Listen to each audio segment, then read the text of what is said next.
আসসালামু আলাইকুম dear viewers, এই ভিডিওতে আমি দেখাবো কিভাবে আমরা প্রত্যেকটি রো এর পরে একটি করে ব্ল্যাঙ্ক রো অ্যাড করা যায় সহজেই, খুব সহজ পদ্ধতি। সহজেই যদি আমরা এখানে ভিউয়ার্স আমরা দেখি যে এই যেমন একের পরে দুই আছে, দুইয়ের আগে যদি আমরা একটা কলাম রো অ্যাড করতে যাই তাহলে কিন্তু আমাদের এখানে এই যে ইনসার্ট, এখান থেকে ইনসার্ট করে এইভাবে। তো আমরা তো এখানে খুব সিম্পল মাত্র 9টা দেখাইছি ভিউয়ার্স। তো আমি একটু ব্যাকে চলে যাচ্ছি। তো আমাদের যখন 500 1000 এরকম সিরিয়াল নাম্বার থাকবে, এগুলোর প্রত্যেকটা রো এর মাঝে করে একটি করে ব্ল্যাঙ্ক রো আমরা অ্যাড করব। তাহলে সেক্ষেত্রে কীভাবে করব আমরা তো জানি যে এই যে কন্ট্রোল এন্টার দিলে একটা করে রো বাড়ে। তো আমরা যদি এই প্রসেসটা অবলম্বন করি তাহলে অনেক সময়ের বিষয়, তাহলেও অনেক সময় শর্টকাট ব্যবহার করলেও কি অনেক সময়ের বিষয়। তো আমরা এটাকে সহজেই কি করতে পারি, এখানে ব্ল্যাঙ্ক রো অ্যাড করতে পারি। তো প্রথমে যে কাজটা হবে যে আমাদের বাম পাশে যে সিরিয়াল নাম্বারটা আছে, সিরিয়াল নাম্বারটা না থাকলে অবশ্যই দিয়ে নেব।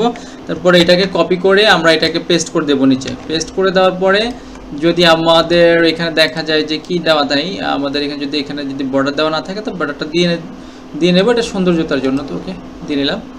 দেন হচ্ছে আমাদেরকে যে কাজটা করতে হবে, আমরা এটাকে ফিল্টার করে দিতে পারি। ওকে, এই যে এই দুটাকে ফিল্টার করে দিতে পারি, বা ফিল্টার করার দরকার নাই, আমরা এটাকেও জাস্ট ফিল্টার করতে পারি। ওকে ওকে, এই যে এখানে ফিল্টার করে দিলাম। তো ফিল্টার করে দেওয়ার পরে এখানে আমাদেরকে কি লেখা আছে স্মলেস্ট টু লার্জেস্ট, আমরা স্মলেস্ট টু লার্জেস্টের দিকে যাব। তো যখনই এই অপশানটা অ্যাপ্লাই করে দিলাম তো সাথে সাথে কি হলো, আমাদের প্রত্যেকটা রো এর পরে একটি করে ব্ল্যাঙ্ক রো কিন্তু ভিউয়ার্স অ্যাড হয়ে গেছে।